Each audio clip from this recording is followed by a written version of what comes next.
Good evening, everyone, and welcome back for the final session of the day in honor of Buddhist Global Relief.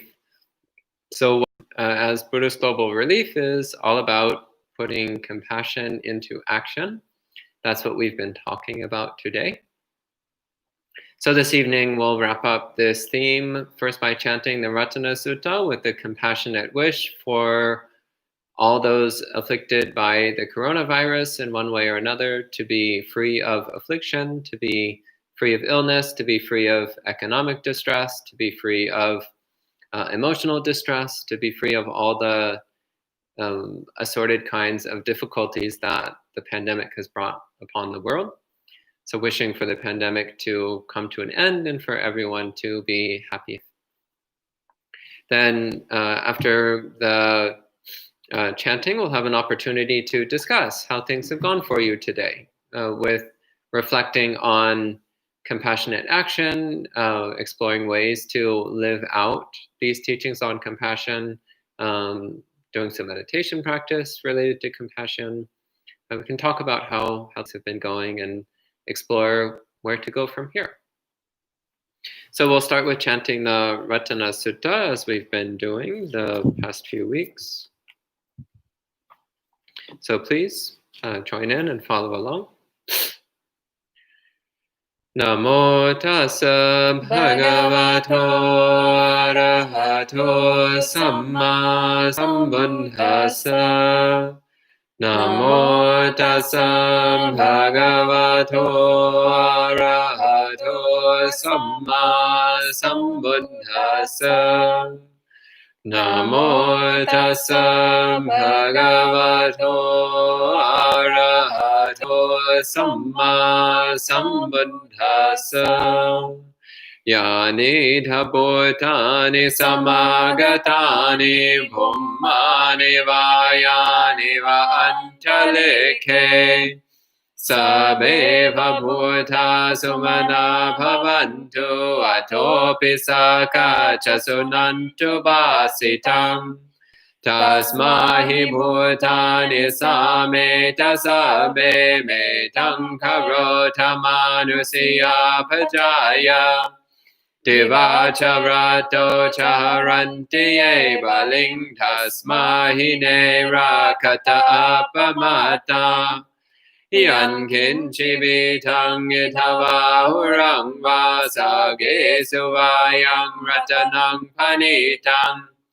Nano samangati tathagatena idampi buddhe ratanang panitang. Etena sachena suvati hotu.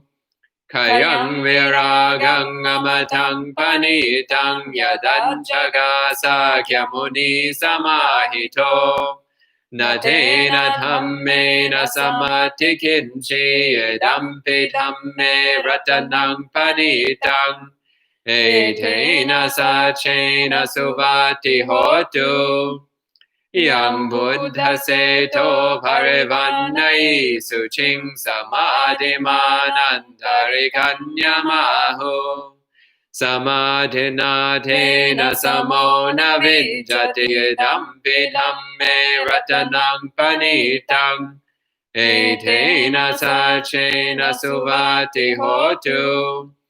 Ye pungala atasatang pasata chatari etani yugani honti. Te dakineya sugata sasavaka te sudinnani mahapalani. Idampi sankhe ratanang panitang etena sachena suvati hotu. Yesu payuta manasa dalhena nekameno gotamasa sanamhi. Te patipata matang rigaiha ladhamutanim buddhing punjamana. Idampi sankhe Ratanang panitang etena sachena suvati hotu. Yatinna kilo pataving sito siya chatu bivate bia sampakampiyo Tatu pamang samurisang varami o arya sachani avecha pasati Idampi sanghe ratanang panitang etena sachena suvati hotu Ye arya sachani vibhavayanti gambhira panyena sudesitani Kinshapi te honti pusapamata na te bhavangatamanga dianti Idampi sanghe ratanang panitang etena sachena suvati hotu Sahava sadasana sampadaya taya sudhamma jahida bhavanti Sakaya diti vichike chitancha silabbatang vapi yadati kinchi Chatuha bhaye hi chavipamuto chachabhitanani abhambo katung Idampi sanghe ratanang panitang etena sachena suvati hotu Kinchapi sokham mankaroti papakang hayena vacha udaceta Avambo sodha sapati chadaya Avammata dittapada savuta Idampi sanghe ratanang panitang etena sachena suvati hotu Vanapagumbe yatha pusidange gimmanamase patamasming gimhe Tadupamang dhammavaramade saidibanagaming paramang hitaya Idampi buddhe ratanang panitang etena sachena suvati hotu Varo varanyu varado varaharo anuttaro dhamma varangade sai Idampi buddhe ratanang panitang etena sachena suvati hotu Kinam puranang navang nati sambhavang viratta cita yatake bhavasming Te kina bija virulhin chanda nimmanti tira yatayang paripo Idampi sanghe ratanang panitang etena sachena suvati hotu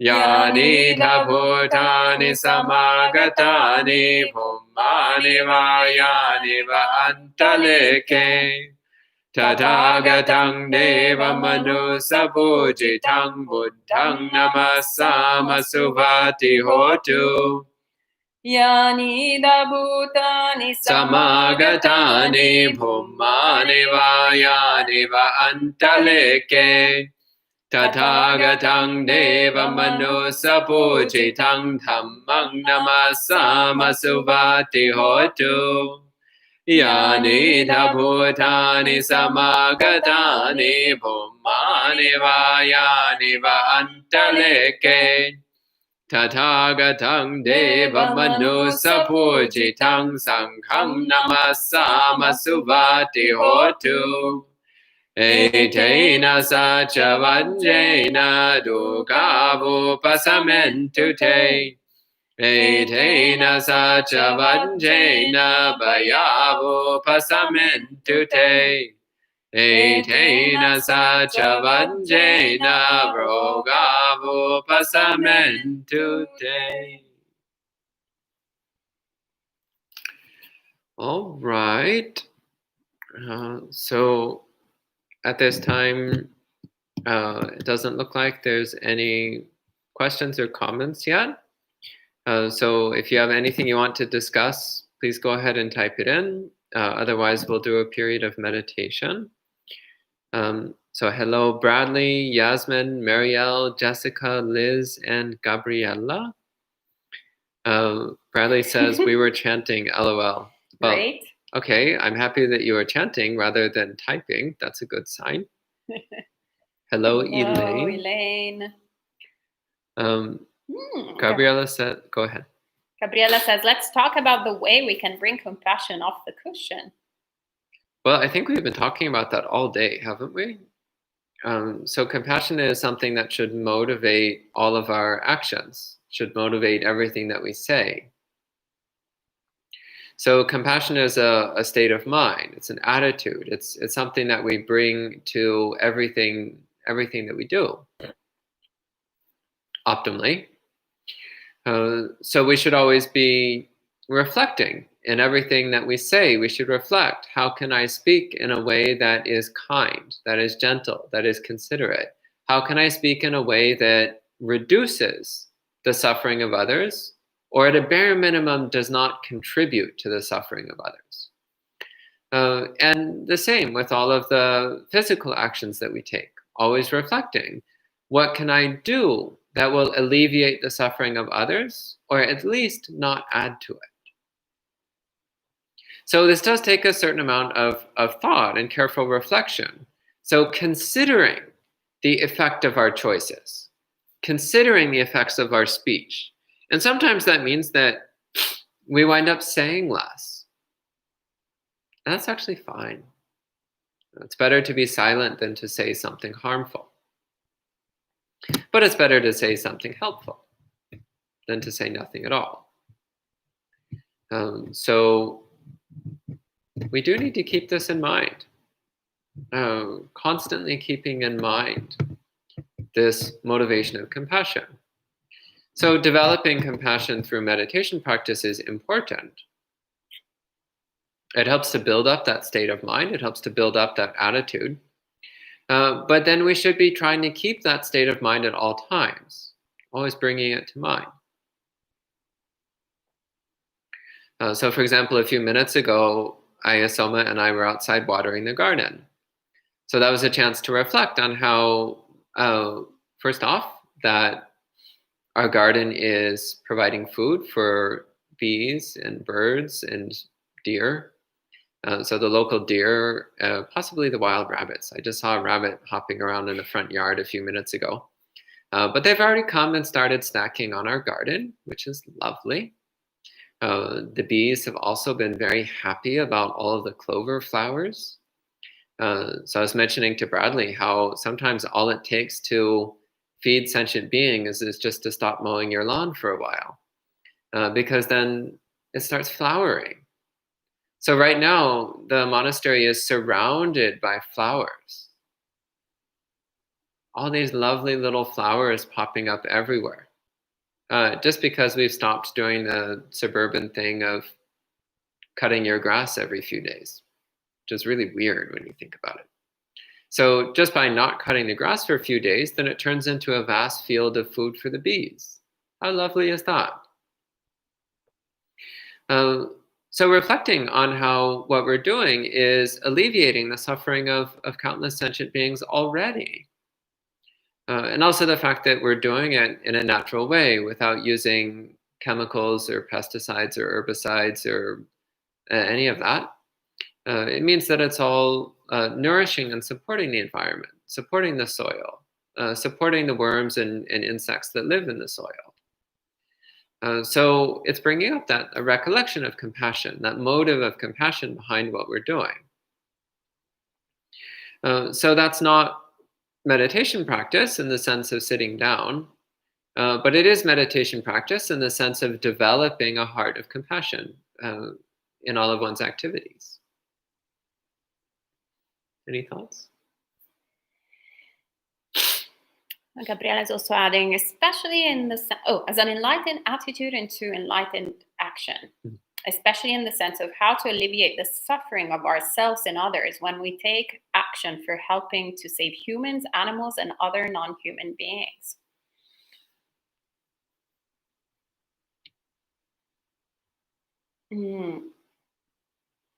Yeah, well, everything that Bhante said from this morning to now, and really using it as an opportunity to actually cultivate non-self. So a lot of times non-self can be this abstract concept. And the more we um, use spiritual practice, use the sort of contemplations of compassion um, in, um, in something that we're doing for ourselves, my experience is that it just exacerbates actually the intellectualization of a concept like non-self and exacerbates our sense of self. But the more we share, we cultivate empathy, we cultivate caring for others, the more our sense of kind of self gets eroded and disintegrated and brings us more and more towards awakening. We start realizing how the oppression of other people is not just their problem. It's not just something that we can decide whether or not we want to be involved in it as a kind of act of pure kindness, but we actually start realizing experientially that it is affecting us. Then something like also, for example, sexism. It's not only a problem for women, it's a problem for men as well. It's a problem for everyone, non-binary gender people, for transsexual people, for any person. It's a problem. So we tend to think, well, I'm not a woman, so whatever, I don't care. Or we tend to think, well, I'm not a Black person, so I don't care. Or you name it. I don't even live in China, so I don't care. But when we start realizing the interconnectedness of each one of us, then we start realizing how it is a problem. So we should care. This is the first noble truth of suffering. And so non-self and compassion stop being abstract concepts. Interconnectedness stops being an abstract concept and becomes more and more an experiential, something that leads towards awakening, because we're cultivating it through body, speech, and mind, not just to get an A plus at a test in Buddhism that nobody. I mean, I think there are like 2 universities maybe in the US that have a sort of course in Buddhism, but it's not, especially how expensive college is in this country. I don't know how worth it would be to actually go and do that, no? But still, that's not the point. We don't want to get A plus in how much we remember about the Buddhist text. We actually want to understand experientially awakening. And then we realize why enlightenment is beneficial for all sentient beings, not just for one, not just for the enlightened one, right? It's all these sort of abstract concepts that are like, oh, okay, this is starting to make sense. Now I kind of get it. So it's very important. But if we just sit and go like, oh yeah, compassion, oh so cute, compassion, oh so cute, so cute. That's not compassion. That is just spacing out. Yeah, actually, it was quite surprising. I've met back when I was living in Zen monasteries. I met a lot of people who talked about compassion, and they would, of course, they'd recite the Bodhisattva vows as part of what was done in the monastery, and they were always talking about the heart of great compassion and such. But in actuality, they would do the most heartless things. I remember this one person who they'd been given a Dharma name when they took the precepts, and their Dharma name was Great Compassionate Heart. And I was like, oh, that's a great name. And I came in the kitchen one day and saw her killing a bunch of ants that had crawled onto the counter. And I was like, what did you say your Dharma name is again? And she said, murder, death, kill. And I was like, something's a little bit off here. Another occasion was while I was at one particular Zen monastery, they changed who the person in charge of the kitchen was. And I quite liked the old head cook. She was a really wonderful person with a very, very kind heart, very caring. But the new one they brought in was quite a bit different. And the very first thing the new one did was hang up fly paper all over the kitchen. So for those who are not familiar with how fly paper works, fly paper is coated with a sticky substance, sugary substance, which smells like food. So the flies will come and land on it, but then they get stuck and they can't get off the paper. So they just starve to death. So I walked in the kitchen and there were all these still living flies slowly starving to death, stuck to the fly paper.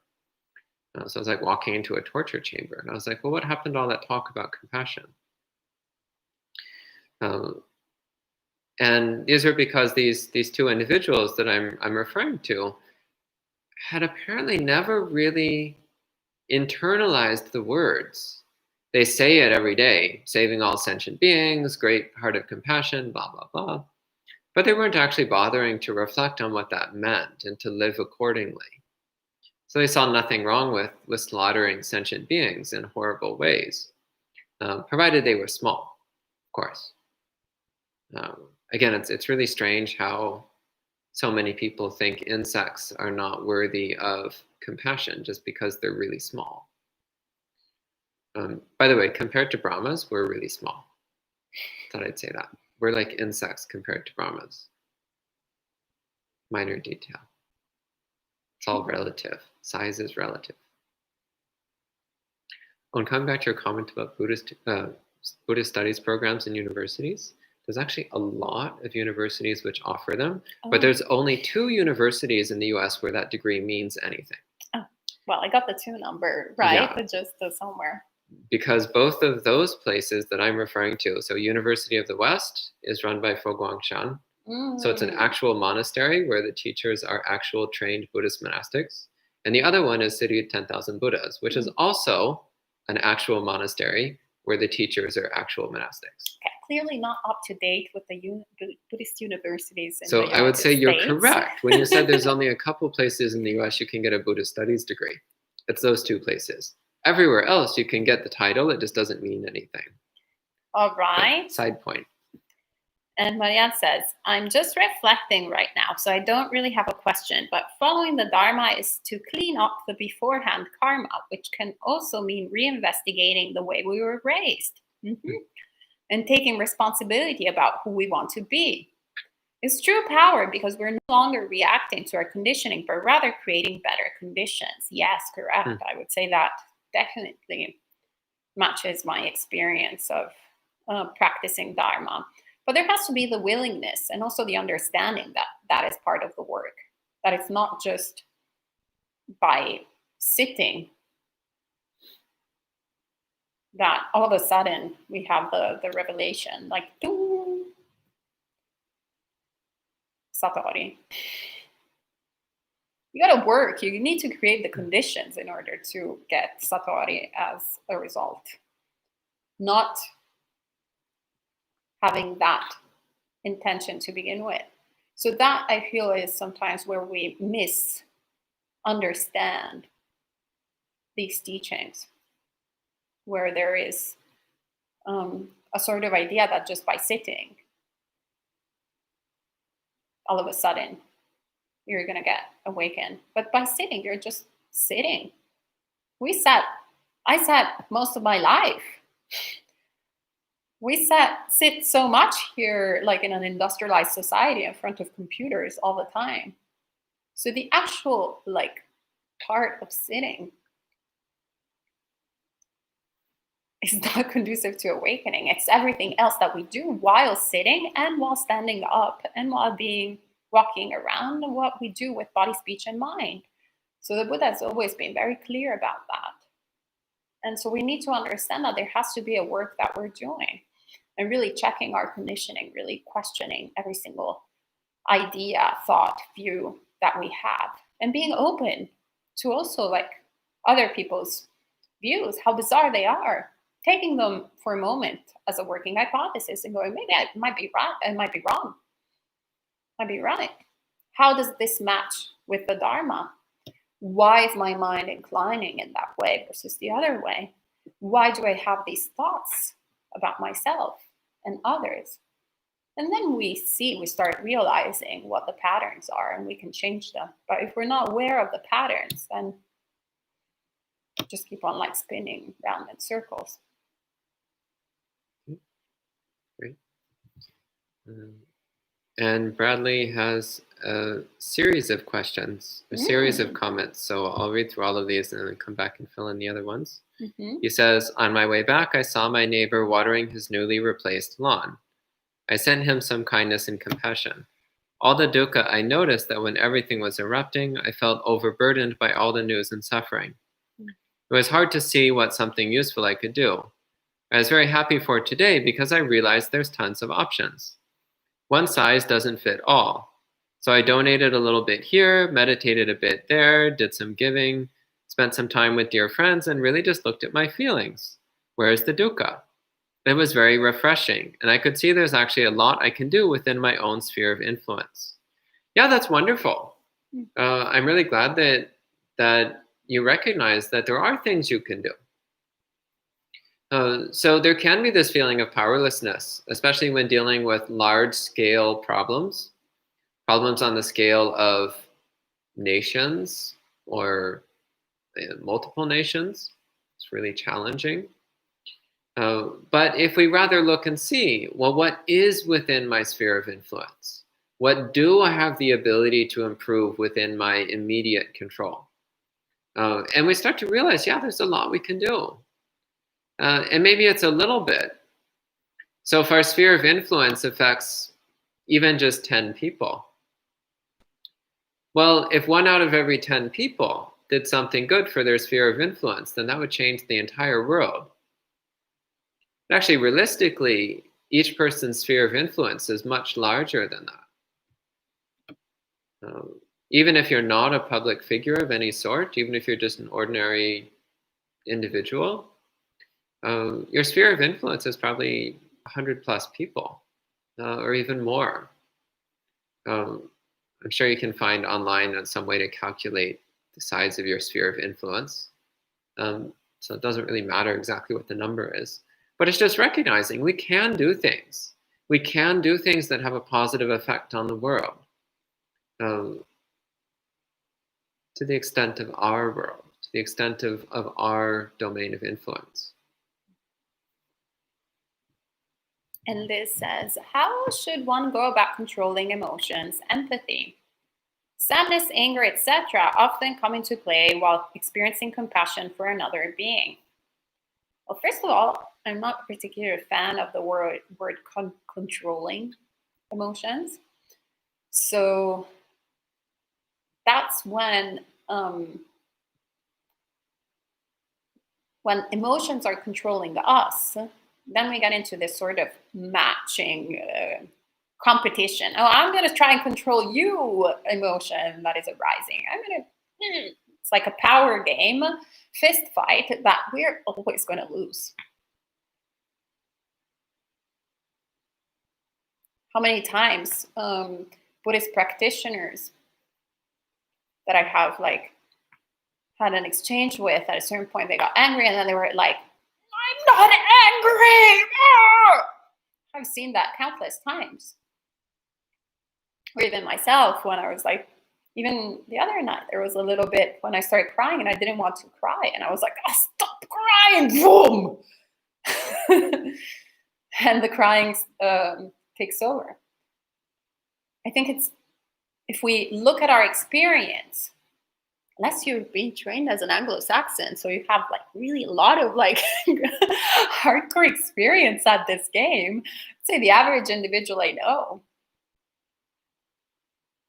really can't do anything about it. So the idea of controlling emotions is flawed to begin with, because it's comes from the assumption that emotions are ours. They're us, they're who we are. But surprise, surprise, actually they're not. They're not who we are, they're not ours. They're the product of causes and conditions that we have put together in the past. So whenever we're experiencing an emotion, that is the product of the past.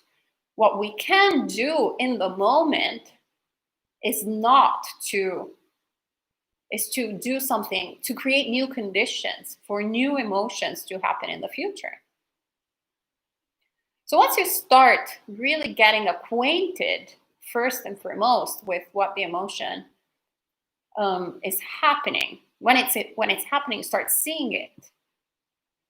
You start becoming acquainted with it. You stop hating it. You stop trying for it to be different or to go away or to control it.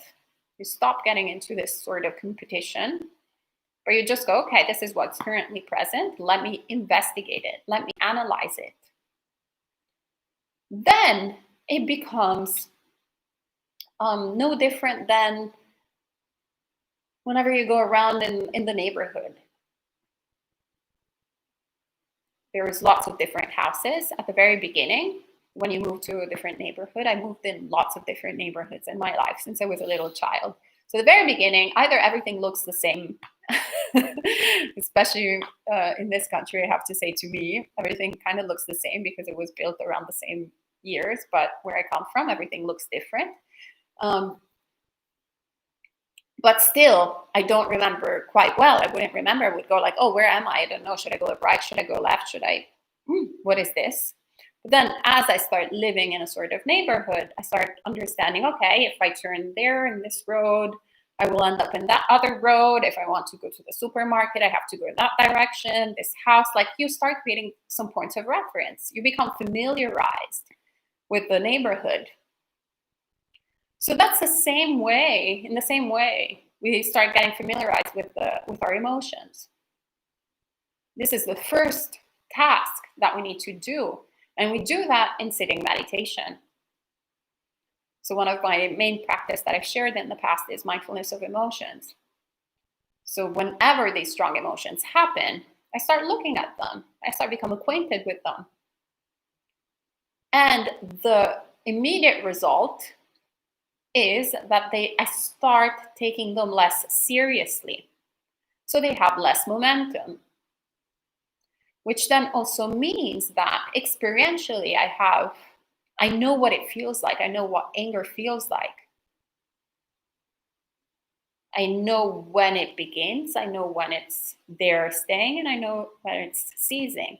I know if there is sadness mixed with anger, or if there is irritation mixed with anger. I know if there's passion and anger and irritation, whatever kind of different sensation, when it's like a mix of ingredients, I start identifying it instead of going like, oh, I don't know what's going on. But I'm like, oh, this is what's happening. And then, as my experience has been, that the more I practice this way, the more I realize that in each moment, I can create new conditions. I can decide whether or not to keep fueling, for example, my state of anger, or I keep fueling my state of irritation, I keep fueling my sadness, or if I let go. I practice renunciation, and I just let the emotion arise and cease on its own. And as we practice this way, then our experience will be of less and less suffering and more compassion. So a lot of times, especially when we're dealing with facing injustice or facing any kind of awful news,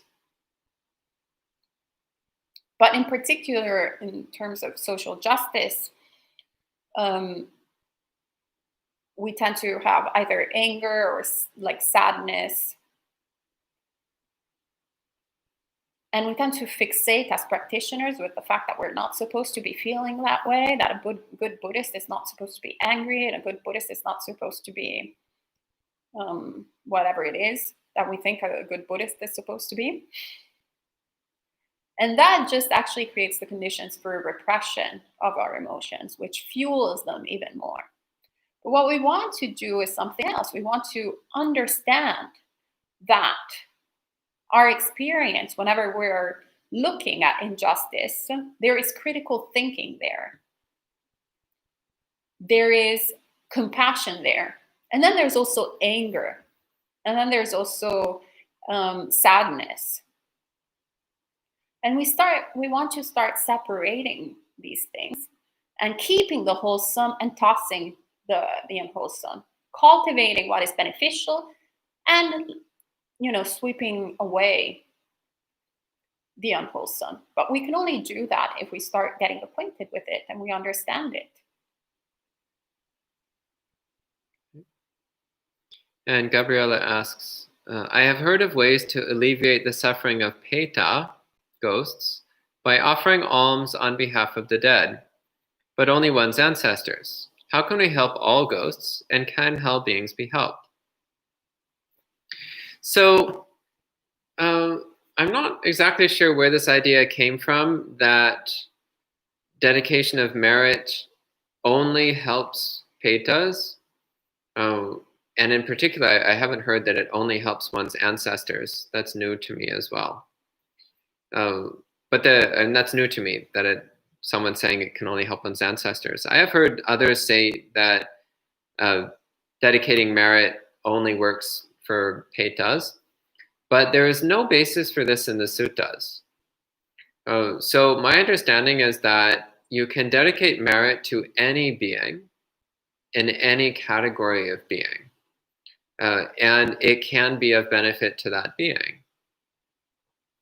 So an interesting example of this that comes to mind is there's a sutta where the Buddha speaks about if somebody is a Buddhist practitioner and then they die and are reborn as a deva, then there's a number of things which can stir in them some memory of the Dhamma, which then inspires them to practice Dhamma as a deva. And one of the ones that's mentioned is that the deva hears monks chanting suttas. And they hear that and then they recollect, oh, I used to practice the things that are spoken about in those suttas. That sounds familiar. This whole sutta thing sounds familiar. Oh, right, I used to be a Buddhist practitioner. Yeah, and then the memories start coming back and they get interested in Dhamma again. So that's an example of, for example, if you have someone who's passed away, even if they've been reborn as a deva, if you bring them to mind and you dedicate the goodness to them whenever you do anything good, so whether it's reciting sutras or making offerings to the monastery or helping people out or feeding the hungry or whatever it is, then that might get that deva's attention. And they'll look at what you're doing. And if they rejoice in what you're doing, then they will generate good karma as a result of rejoicing in what you're doing. With hell beings, that's a little more complicated, since they tend to be very lost and confused and bewildered and very unhappy. But as I understand the Dhamma, you can also dedicate merit to hell beings, and it can help them, however slight. So it's still worth doing. Yeah, again, I don't know where this idea came from, that dedication of merit only benefits Petas, because that's definitely not in the suttas. And how do we also help asuras and devas and other beings we cannot see? I think you same. That covers addressed it. it. Yeah. And Gabriela says, my goodness, what a sight that must have been with the little ants. With the ants? The person and that you were the sharing. fly traps. Yeah, the fly traps. That even more than the ants, the fly trap thing really deeply disturbed me because you could hear, like, you walked in the kitchen and there was this constant buzzing sound. And at first I was like, what is that? And then I saw the fly traps hanging and I saw that the flies struggling to escape, but they couldn't because they were glued to the surface of the trap. They're just horrible. And then there was the head cook just sitting there at her desk, blithely doing whatever she was doing, as though nothing was going on. And I was just like, how can she not be hearing these beings crying out in torment that she is inflicting on them? It's just mind-blowing. And this was someone who'd been a Zen priest for many, many, many years. And I was like, how could she not realize what was happening here? Anyway. And Maya is asking, oh, really? Brahmas are like giants? Are they bigger than planets? Is the place where Brahmas live super mega huge then? Would it have super huge chairs? That's so cute. That's a question for you. Well, as Gabriela points out, so devas can encompass several galactic systems. And actually it says they pervade, like they fill several world systems. So whether world system means solar system or galaxy or what, there's different theories on that. But yeah, Brahmas are gigantic. They're really, really big. But I don't think of them as having human-shaped bodies, which means they don't have chairs. I think of them as being more nebulous, more like a cloud of very fine mist that permeates or saturates an extremely large area of space. But I don't know. I don't have any direct contact with Brahmas. And the physical characteristics of Brahmas are not described in detail anywhere in the suttas. So maybe they do. Maybe they do have ridiculously gigantic chairs. It's theoretically possible. I love the idea of gigantic chairs. It also is like very Alice in Wonderland. Yeah. And Maria says, I have realized because I have had a tendency, which I'm working on wanting to control things, especially my emotions. I have realized that once I'm conscious of my emotions, I try to control them less. I feel controlling is more about being nervous because I don't understand what is going on. When you're conscious of them, they're not dangerous anymore, and our nervous system doesn't get activated in the same way. Yes. Yeah, that's great. I'm happy that this is working well for you. And Gita is asking, Bante, I thought hell beings cannot or don't have access to the Dhamma. Yeah. That's one of the characteristics of being a hell being. It's not a pleasant state of being. And one of the issues is, in fact, they don't have access to the Dhamma. For the most part. So there is Ditsang Pusa, Jizo Bodhisattva, Krishtagarbha Bodhisattva, who's the Bodhisattva who teaches in the hell realms, who goes to the hell realms to try to teach Dhamma to the beings there. So hell beings, they're not completely cut off from the Dhamma, but their access to it is extremely minimal. And more importantly is that they tend to be so consumed with their own misery that even if the Dhamma, even if there's a Bodhisattva right in front of them teaching the Dhamma, they might not even recognize it. They might not even see it.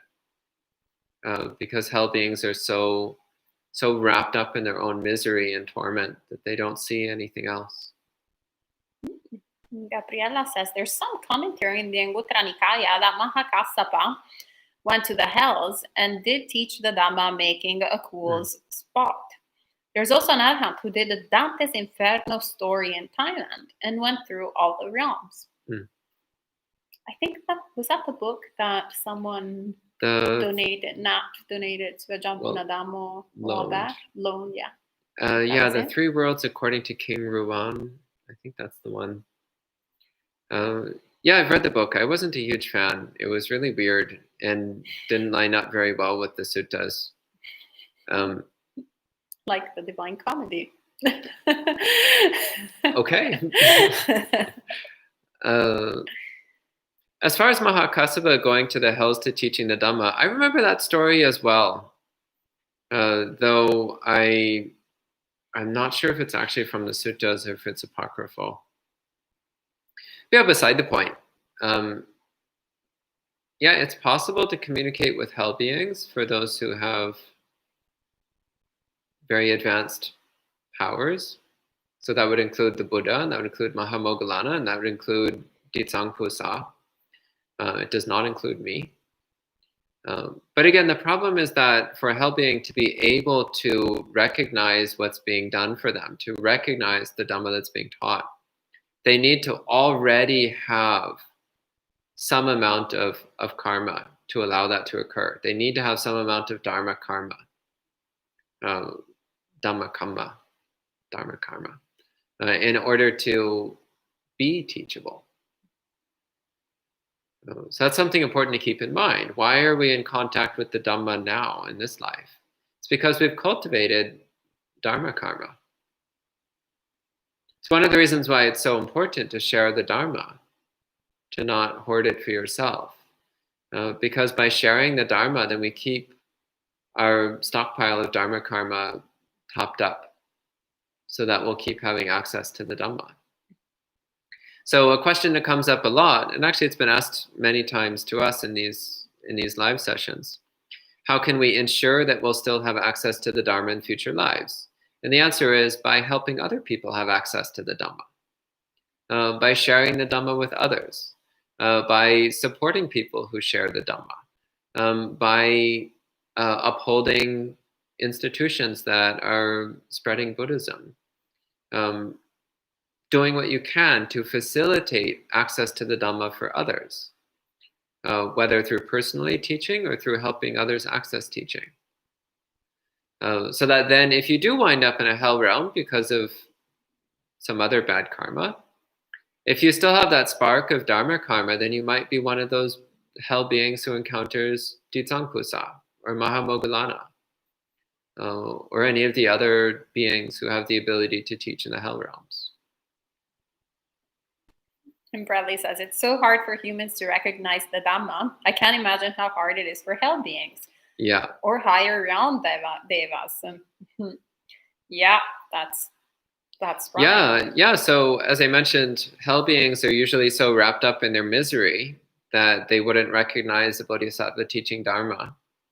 In the same way, devas are often so wrapped up in their pleasure that they don't recognize the Dhamma. There's an amusing sutta with Sakka, so Sakka Devanaminda, who is actually a Buddhist disciple, and he attained stream entry by listening to Shakyamuni Buddha's instructions. But he would get distracted with his heavenly pleasures so much that he would forget the Dhamma. So there's this lovely sutta where Sakka goes and meets the Buddha, and the Buddha gives him some teachings, and Sakka is like, oh, wonderful, such a great teaching. And then he leaves and goes back to his heaven realm. And Mahamoggallana is like, was Sakka really paying attention? Did he really understand? So then Mahamoggallana goes up to Sakka's world and is like, hey, Sakka, what was that thing the Buddha just said to you? And Sakka was like, I forget, but hey, come check out my palace. It's so fabulous. And I have all these like amazing attendants. They're so great. You should see it. It's beautiful. And Mahamoggallana is like, this guy is lazy and negligent.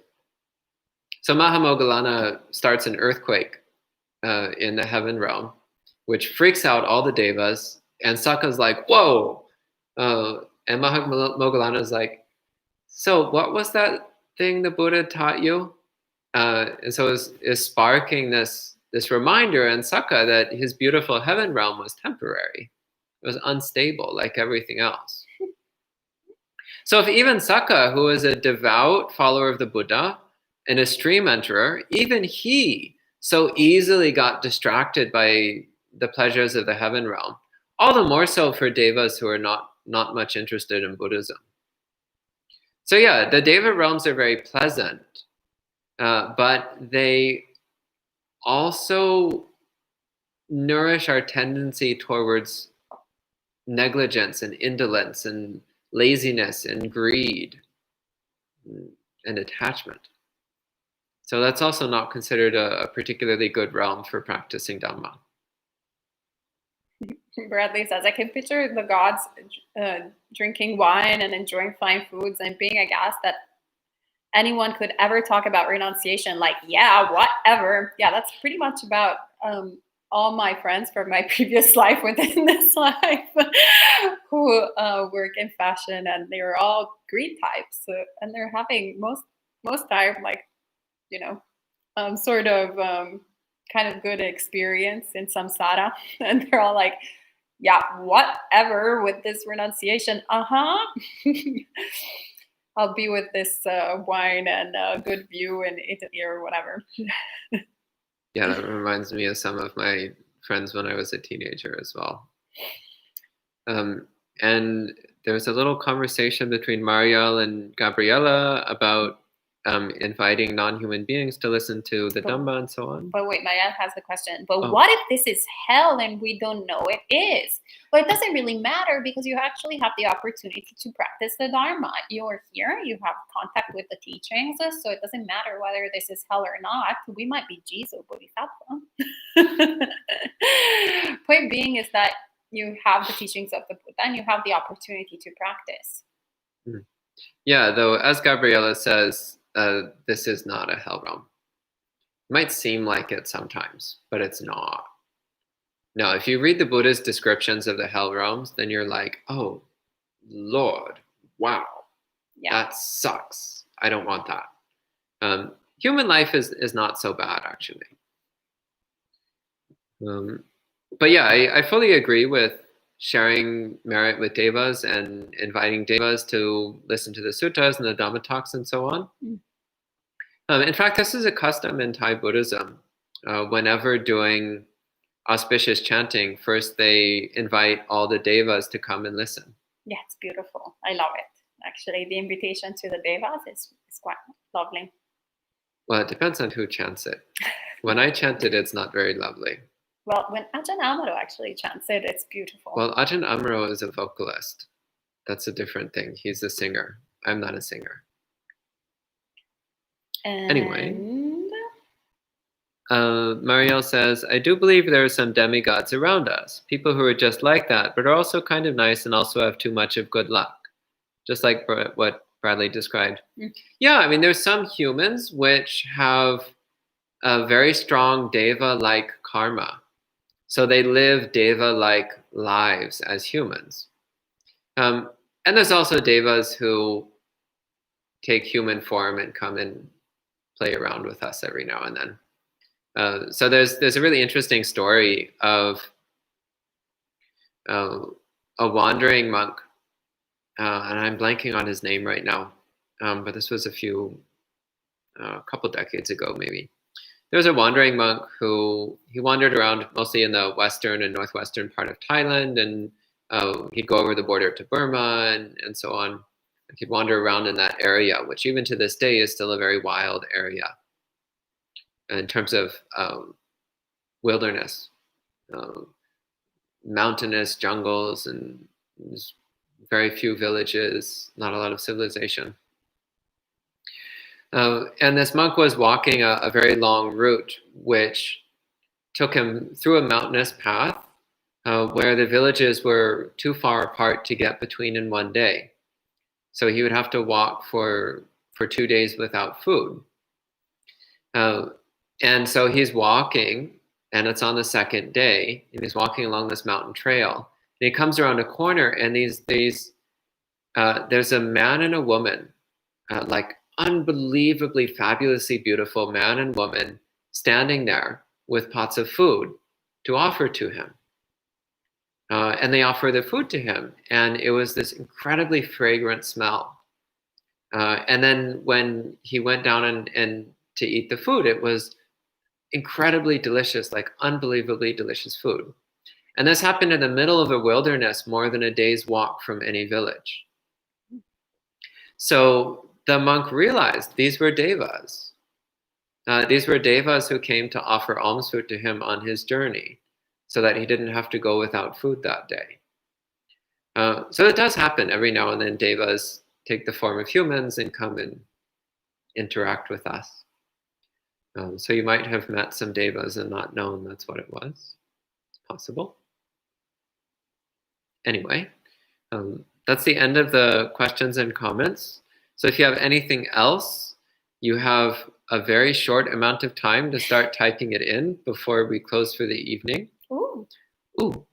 Bradley says, kind of like the devas who refused to let the Buddha die. Oh yeah, that was during when the Buddha was practicing self-mortification. There was a time when this is before he became the Buddha. When he was still a bodhisattva, there was a time he almost died. And devas came to watch over him. Yeah, it was very cute. And Gita is asking, Bhante, then it is very important for one to have a strong internet to have access to the Dhamma wherever our next birth would be in our daily practice. I think internet maybe she means interest or intent. Interest. Definitely interest and intent to have access to the Dhamma. Definitely, that's very important. But as I said, you also need to cultivate the karmic conditions. So the intent is very important because that's creating karma, but also sharing Dharma and facilitating others accessing the Dhamma, helping other people have access to the Dhamma. That's very important. Just having the intention is good, but it's not sufficient. It's not necessarily going to be enough. You also need to help share the Dhamma and help others access good Dhamma. And also quality of Dhamma. Again, accessing good quality of Dhamma.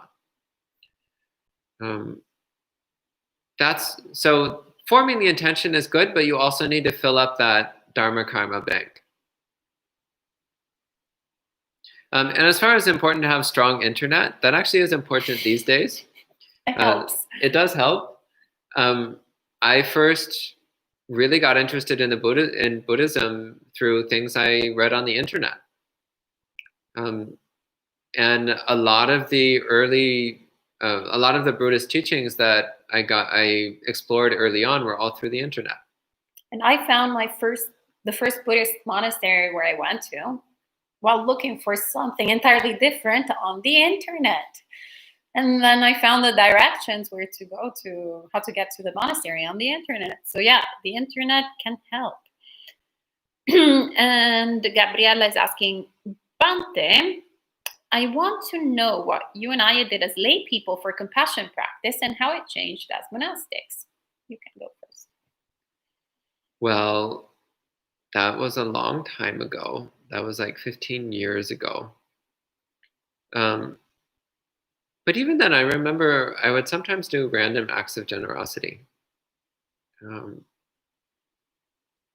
Often to total strangers. It's like I would meet someone at a party and I'd give them a little gift just for the fun of it. Like for no reason. I didn't even know the person. I didn't have any reason to like them or dislike them or anything. But I just wanted to make a gift, so I would give a gift. And actually, it used to really puzzle some of my friends and companions. They'd be like, why did you do that? Why did you give that to that random guy? You don't even know him. And I was like, I don't know. It just makes me happy. So there was something there. But honestly, my pre-Buddhist days, as far as I'm concerned, my life began at the age of 13, by the way. So I kind of disregard everything before that. My life began at 13 and I got into Buddhism at 17. So there was a relatively short period of time where I was a non-Buddhist. And then once I got into Buddhism, my practice accelerated very quickly. And I entered monastic life at the age of 20. So I don't really have a lot of pre-Buddhist stories. In my pre-Buddhist stories, I'm definitely not going to share them on a live internet broadcast, let me tell you that. If you come to visit, I can tell you some of these stories in person, but I don't tell them, I'm not going to tell them online, sorry. And contrarily to Bante, I've been most of my life a layperson. So I've been involved in several different sort of things that I was thinking I kind of do the same as a monastic. So yeah, so I was involved a while back in food justice organizing. And I both organized the CSA, Community Supported Agriculture, in both Brooklyn and Rockaway Beach, together with obviously a local farmer. And I was involved in relief work after Hurricane Sandy in the Rockaways. So I spent a month right after the hurricane happened, together with a friend of mine who was a freelance photographer, and I was a freelance writer at the time. And we just ended up like overnight starting doing the work of the Red Cross, because the Red Cross wasn't present. So it was just a bunch of random people that had done everything but relief work in their lives, organizing things. Organizing donations and distribution of essential items for the population there. And it was interesting because then after 2 weeks, when the actual Red Cross arrived, they started calling myself and Samantha, my friend, asking us for advice. And we were like, I'm a writer, she's a photographer. It should be the other way around. But it was a very interesting experience. I got involved in that, not really intentionally, but rather because it seemed like the right thing to do. I went to the Rockaways right after the hurricane had happened, because I had lots of friends there, and we saw how desperate the situation was. So everything else that was currently happening in my life stopped being important, because you were faced with the first noble truth of really extreme suffering. So we just rolled up our sleeves and did whatever we could do. What else? I've done several different things. I got into cat fostering for for a short period of time, which was successful until it didn't. So then that was the end of my cat lady days, which is a hilarious story, but for another time. I don't know. It was just things that it wasn't really planned. It wasn't kind of like, oh, now I need to do compassionate practice. But rather, it was more like responding to circumstances. It also came to a point where I was not happy about the job that I was doing. And I thought that, the entire society was telling me that that is what supposedly, was a good thing for me, and what I should have been happy because I had X, Y, and Z things. So then I contemplated getting into charitable work, and it was very difficult for me to find something that that had meaning, that was contributing to society, but at the same time that I was interested in doing. And since I was a creative person, I was leaning towards that industry, but there were very few outlets in terms of charitable operations. So that led me eventually to Dharma practice. And I feel like what has shifted, actually, it has shifted before I even put robes on. What shifted was, first of all, understanding that instead of looking for meaning in life, is to actually make everything that we do meaningful. And an understanding that instead of curing the symptoms, to go to the root of the problem. And the root of the problem, basically addressing the root of the problem, is Buddhist practice in its essence. So facilitating initially, creating this organization with Dhamma has been practice of compassion in action. I've never been paid once to do anything about Buddhist insights as a layperson. Not at the beginning, not in the middle, not in the end. But it's been incredible to see the transformation in myself and in others around me, and seeing the interconnectedness of both of them. And then understanding, instead of understanding, a strength of mind, building a strength of mind that then allows me to do similar things to what I used to do as a layperson, but without getting burnt out, without getting too distraught. So like the operations of distributing food that Bante was talking about, and other different ventures that we're taking care of. So yeah, I would say that's what has changed. Also, the experience of helping others, all sentient beings, including, like creating this garden, getting the plants that help all the insects. All of that becomes a labor of love instead of a labor of distress. So it brings happiness to the mind instead of like, this is awful, it's terrible. Feeding people when people come here on retreat, caring about them, caring about their needs. All of that has shifted. It's all part of practicing Dharma rather than kind of chores or doing things because you're supposed to do them, and then getting quite overwhelmed by the big suffering of everyone, including yourself. So I guess that's long story long. And Gita asks, gifting Dhamma books to others would also be considered sharing the Dhamma?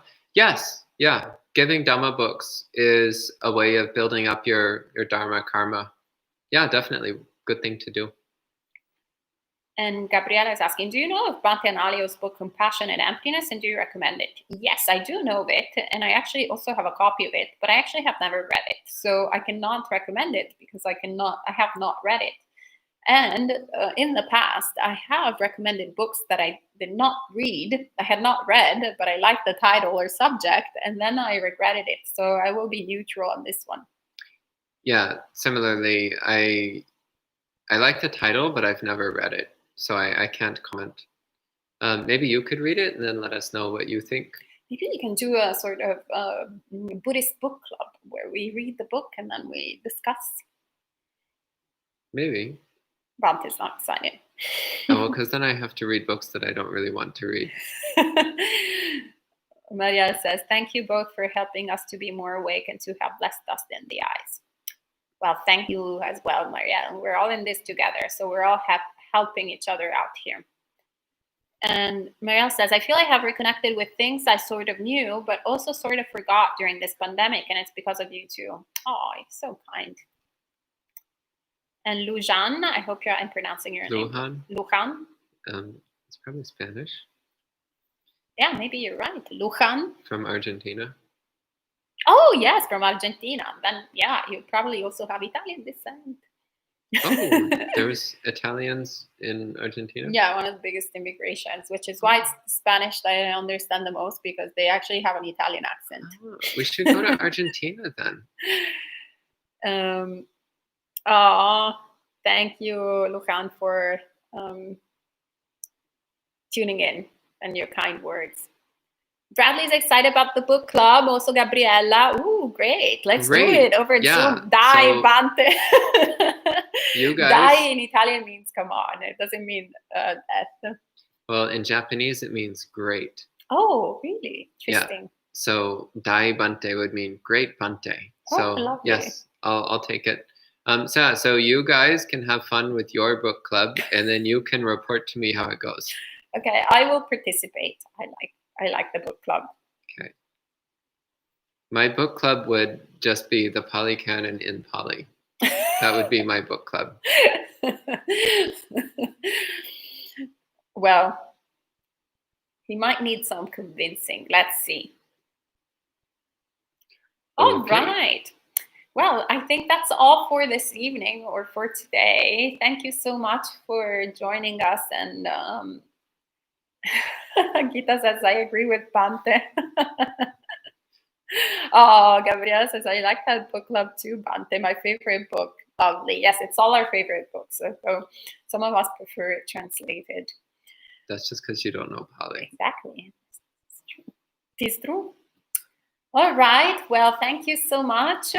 And please do not forget to support Buddhist Global Relief, whether you can donate personally or if you can share about the organization with others who can support. And so we can all participate, contribute as much as we can to relief, once again, the suffering of all people. And may all beings be free from suffering and the causes of suffering, and may all beings attain awakening. Sadhu, sadhu, sadhu. Okay, see you tomorrow. Have a great